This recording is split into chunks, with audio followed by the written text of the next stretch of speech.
What are you looking at?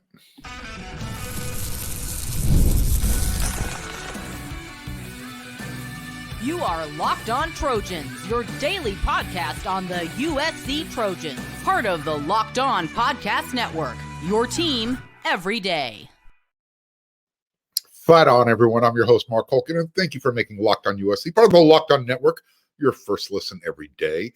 Whether you're watching the show on YouTube, wherever you want to download your podcast, this show is free, and I always want you to know how much I appreciate your support. Today's episode is brought to you by FanDuel. Make every moment more. Right now, new customers get $150 in bonus bets guaranteed. That's $150, win or lose. Visit FanDuel.com/locked on to get started. You probably know by now, if you're watching this show, you do it every day. USC's got their spring game on Saturday. So what will you be focused on? Remember, as a kid, you say, what are you looking at? Well, what will you be looking at on Saturday? Look, if you're in LA or the surrounding area on Saturday, get your butt to the Coliseum, especially if you don't have the Pac-12 channel. You really should be there. And even if you are one of the lucky people who have the Pac-12 channel, go support your team. And look, real quick note, you might not have too many opportunities this season because once the regular season starts, Big Ten conference fans, they travel. This whole thing is new. Don't let your seat get bought up. Don't sell your seat. Anyway, all spring, I've talked about the player size, how successful the offseason's been with the weight room. You've seen the pictures. And I told you how the guys in the offensive line room, how they've been getting a lesson on how to play with some physicality. The way, Coach Nua described the D-line's approach to things. Coach Henson's guys pretty much have no choice right now, which is a good thing. It's a good choice. Remember what Coach Sean Nua said? We're going through people. We're going to go through them, through their heart, and try to get into the backfield through them. And we'll also do stuff when we go around them. Now, if you're not sure by now what I'll be mostly focused on, hello, McFly. Yeah, the trenches. Offensive line, defensive line. I'm not worried about overall stats coming out of the spring game because the stats mean as much as a signed letter of intent. They don't mean a whole lot. I want to see who besides Bear Alexander is playing in the backfield. Hopefully it's not happening too often. You want to have a nice balance where offensive line owns the defensive line gets the best of the offensive line. Again, you're looking for improvement, especially compared to last season. Something else I'm going to be looking for. Can Elijah Page handle Jamil Muhammad? Can he handle Braylon Shelby, Solomon Tuliapupu, Anthony Lucas? What we're looking for out of that left tackle position, consistency. USC's got a lot of defensive ends, edge type of guys, and they're all different styles. So can Elijah Page handle it going up against all those different body types? Look, I'm not concerned when it comes to the offensive line as far as center, but I want to see how natural Jonah looks playing center. I know he's going to do fine. I just want to see how natural he looks, how comfortable he looks. Remember, he can play left tackle, right tackle, left guard, right guard. He's done them both. He's done all four of those. He's playing center this year.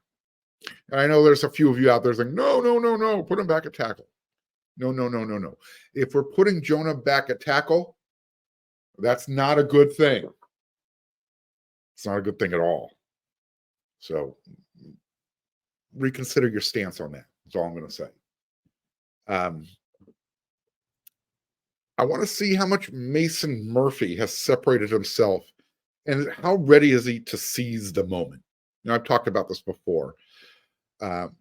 Last week after practice, Mason had a chance to talk with the media, and he said it's been a blast so far this spring. He's having fun playing ball with the boys. And when they, kind of narrowed, hey, Mason, what do you need to do? He said he wants to get better every day, and it's something different that he's focusing on each day to get better at. It's one thing per day. Eventually, he wants to be perfect. Every time he takes a snap, it's perfection. That's what it's all about. That's a good goal. Something else Mr. Murphy said, he also confirmed this. The defensive line is being coached differently this year. And the correlation is they're helping the offensive line get better. So again, they're putting their hands on, they're playing through them. They're not, trying to go around them, shooting the gaps. Different system this year compared to what the offensive line guys have been practicing against these last couple of years. Oh, something else I want to watch for, what I'm looking at. I want to see how involved the run game is. I don't anticipate Jaquavius Marks, Woody, getting a lot of work in the spring game. Just enough to kind of show everyone what he can offer, what he can do. Again, you've seen what he can do on film. I think the coaching staff has an idea. You'll see him get a few carries, and then it's pretty much going to be, what I want to see. The law firm of Joyner and Peterson and Jackson. What can they do with this offensive line going against the defense's front seven? The right guard competition at offensive line, something to kind of focus on. Right now, the job, I think, is the winner is going to come from Alani Noah or Amos Talalele. But don't forget, Gino Quinones will be coming back sometime this summer leading into fall camp. So right now, keep an eye on that right guard battle. Is Alani going to be able to hold off Amos? Alani started at right guard in game 1 last year. It was a little bit different this time around.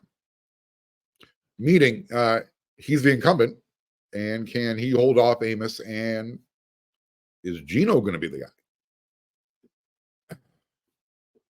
Here's my take on this. If those two position groups, offensive line, defensive line, if they've improved, it's been a productive spring camp.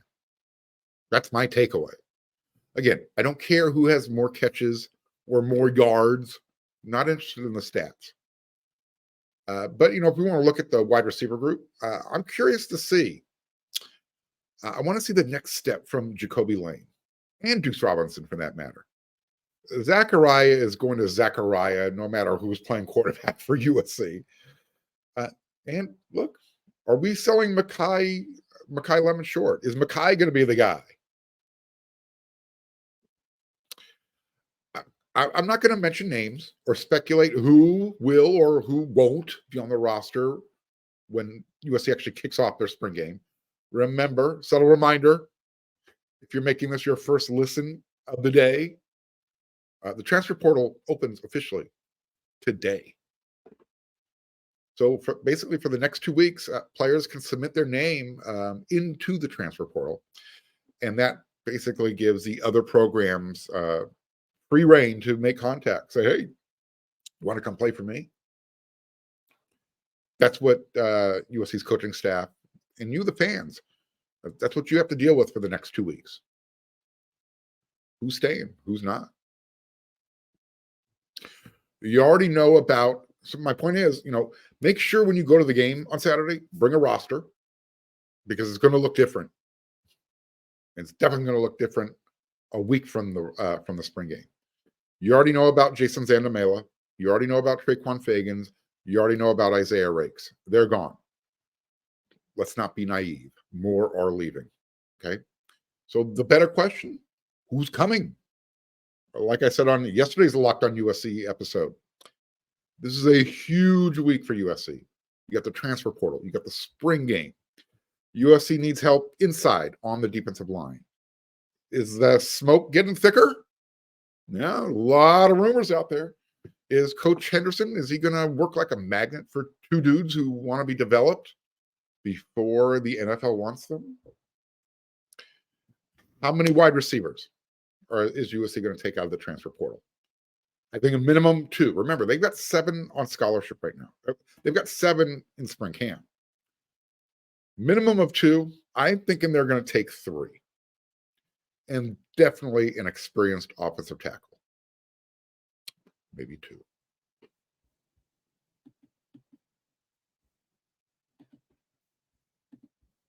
It's playoff time in the NBA and NHL. Baseball's in full swing, and FanDuel is your place to bet on every game. Right now, new customers, you're going to get $150 in bonus bets guaranteed. That's $150, win or lose. Bet on everything from slap shots to home runs to slam dunks, all on an app that's really safe, it's really secure, and it's super easy to use. What are you waiting for? Visit FanDuel.com/lockedon and make your first bet an automatic win. FanDuel, America's #1 sportsbook.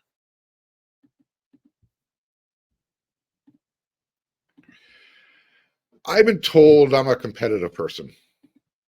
The more you get to know me, the more you'll agree. Okay, well, I have a competitive side. I'll admit it. We all do. And my competitive side is a big fan of Monopoly Go. I'm sure you've heard of it. It's been downloaded over 150 million times.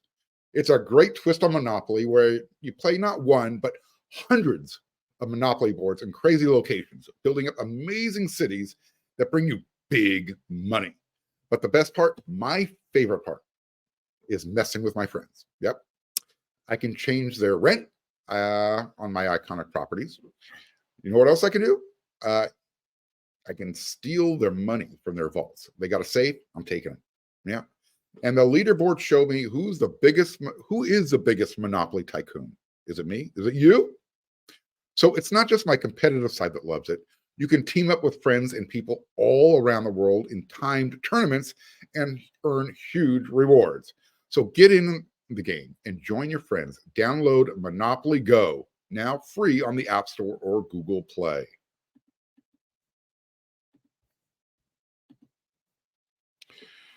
The other day, On3, the network On3, they released their latest On 300, their top 300 players. Yeah, well, USC right now has 12 verbal commitments. Of the 12, 8 of them are ranked inside that top 300. Not bad. It's a pretty good ratio. 8 of your 12. Okay, I'll take that every day of the week. Now, before the re-ranking, USC had 7 inside that top 300. Well, they now have an 8th because cornerback Tristan Castro from Upland, California, remember I told you about him last week? He got a huge bump. He's now number 282 overall. That's a bump of nearly 400 spots. Yeah, so if we use On3's industry ranking as the gauge, it is what it is, but it's a significant bump. I mean, it's a slingshot bump. Here's what you like about his cornerback intangibles. He passes the prerequisite to play cornerback at USC. What does that mean? He's 6'2". He's 180 pounds. He's going to get thicker. He'll get bigger in the weight room.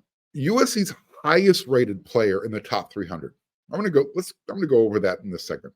I'm going to go through USC's top guys and then the top guys from the state of California. You're going to check this out. So who do you think? Well, it's Justice Terry, 5-star defensive tackle. In the On 300, he ranks number 10 in the country. Right. Next on the list for USC, Juju Lewis, quarterback. He checks in at number 23. Yes, he's still committed, and yes, he's still taking his official visits, USC fans. Relax. Take a deep breath. In fact, when you're done making this episode of Locked on USC, your first listen, your first watch, head on over to wearesc.com. If you haven't become a VIP subscriber yet, spend $1. There's a really cool updated story from our recruiting guru, Scott Schrader. You're going to want to hear it. You're going to want to read it. All right, so you got Justice Terry. You got Juju Lewis. Now, here's my question. If Justice Terry is a 5-star at number 10, and Juju is a 5-star at number 23, then I need someone to explain to me why the number 24 guy in On3 top 300 isn't a 5-star. The 4th guy is Isaiah Gibson. He's the number 24 rated player, according to On3 in their top 300. But still a 4-star. Yeah, I don't know. Figure it out. Explain it to me. Someone, please. Number 5, you got Hilton Drake Stubbs, safety from Florida. You have Matai Tagoai, linebacker. Now, here's something that's interesting. He dropped to number 135. I'm not sure why, but before this re-ranking, he was considered the 83rd best player in the top 300. What changed? That he committed to USC? Is there some bitter ranker out there, ranking guru out there? Just throwing it out there, being a little sarcastic. But politics do play a role in this. I will say that. Remember the wide receiver athlete that committed to USC? Romero Eisen? Well, pretty good. 4-star. Checks in at number 229 out of 300. Running back Harry Dalton is number 244. And then I mentioned Tristan Castro. So there you go. 8 of your 12 verbal commitments are rated in the top 300. And this thing is going to get re-ranked again. In fact, I think there's 2 more re-rankings before the early signing period in December. As far as the team rankings, nothing's changed.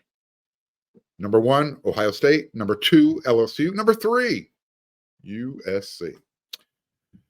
Rounding out the top 5, you have Clemson and then Notre Dame at number 5. So here's On3's number 1 overall rated player, quarterback Bryce Underwood. He's going to LSU. The number 2 overall guy, you've heard his name before, and I think USC still has a really good chance. They're coming hard after him. Elijah Griffin, the defensive lineman from the state of Georgia. I think Kirby Smart will have an aneurysm if Coach Hanney pulls that one. He's already taken Justice Terry. Oh, another guy USC is coming after really hard from the state of Texas, linebacker Riley Pettyjohn. He ranks number 42 in the top 300.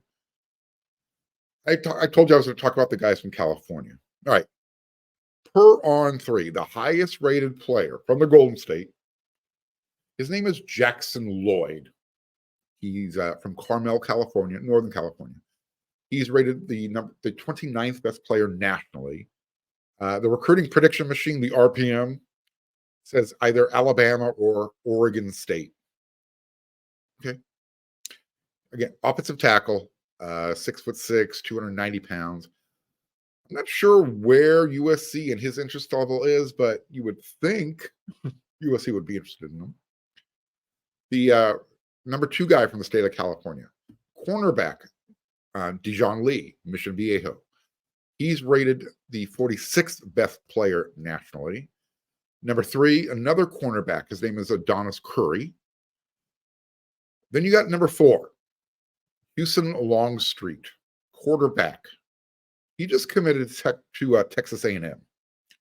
Remember my practice report from last week when I told you about his early morning visit?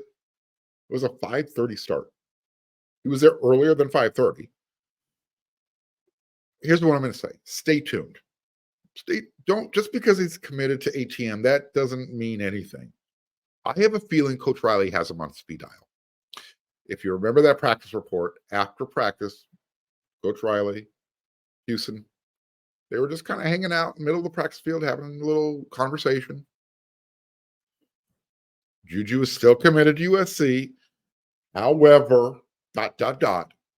just in case. Stay tuned. Here's something. Sacramento, there is something in the water in the state's capital. They always have big dudes who play defensive line. His name is Josiah Sharman.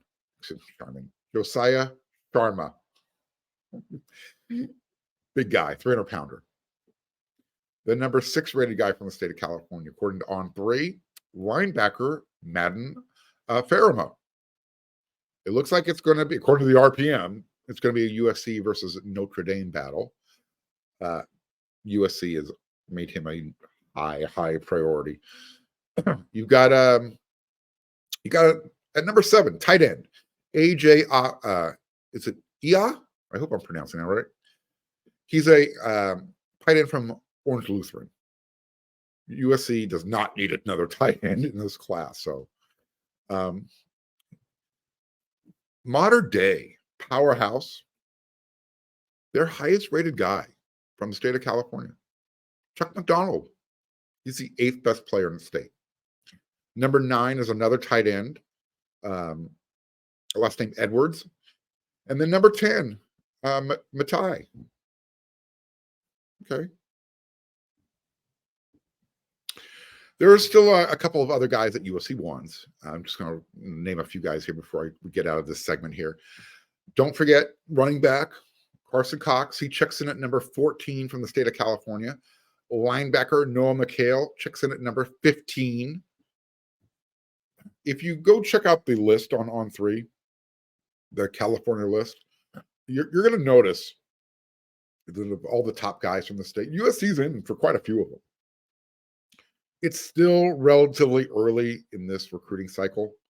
I know we're halfway through April, and you've got official visits coming up in June.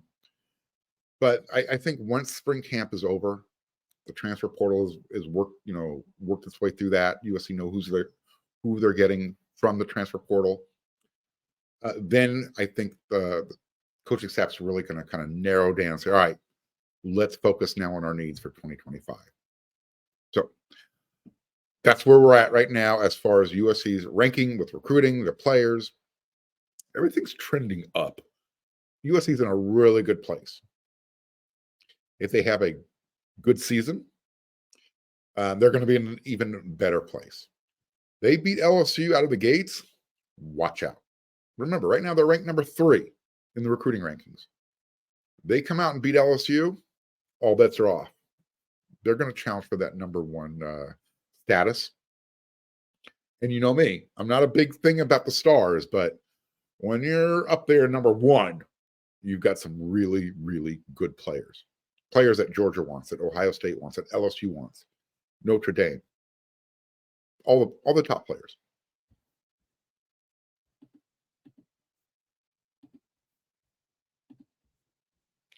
When you're hiring for your small business, you want to have as many top-tier candidates as possible to interview. That's why you have to check out LinkedIn Jobs. LinkedIn Jobs has the tools to help you find the right professionals for your team faster, and they do it for free. LinkedIn isn't just another job board. LinkedIn has a vast network of more than 1 billion with a B professionals, which makes it the best place to hire. And hiring is easy when you have that many quality candidates. So easy, in fact, that 86% of small businesses get a qualified candidate within 24 hours. LinkedIn knows that small businesses are wearing a lot of hats, and you probably don't have a lot of time or resources to hire. Thankfully, with LinkedIn, the process is intuitive, quick, and easy. Post your job for free at linkedin.com/LockedOnCollege. That's linkedin.com/LockedOnCollege. That way you can post your job for free. Terms and conditions apply.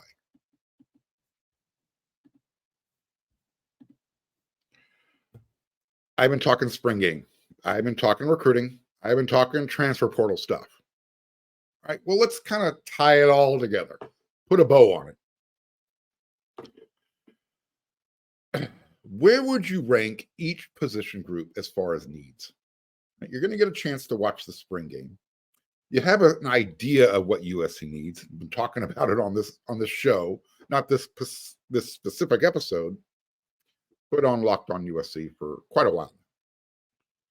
So, in order of their needs, how would you rank each position group from least to most? For instance, like at quarterback, I would say it's probably the room that needs the least amount of help, which is ironic considering where it was before Jaden Mayava flipped from Georgia. So you've got Miller Moss, Jaden Mayava, Jake Jensen, Gage Roy. If you're getting past Jaden Mayava and into Roy Gage, you still have a chance. But when you're dipping into third string, doesn't matter who you bring in at quarterback, unless that person's going to jump the line all the way ahead of Miller Moss, you don't need to bring in anybody. I'm going to say the same thing in the secondary, unless there is a mass exodus of guys. I would say the room itself in general can probably use some pruning right now. I would say you're probably going to see at least one, up to 2, 3 guys leaving into the transfer portal. Just a lot of people back there, and a lot of competition is going to be steep. After quarterback and the secondary, I think tight end is next. The room is full, and it's young, and there's more guys on the way. Those 3 position groups, we don't need to add anybody.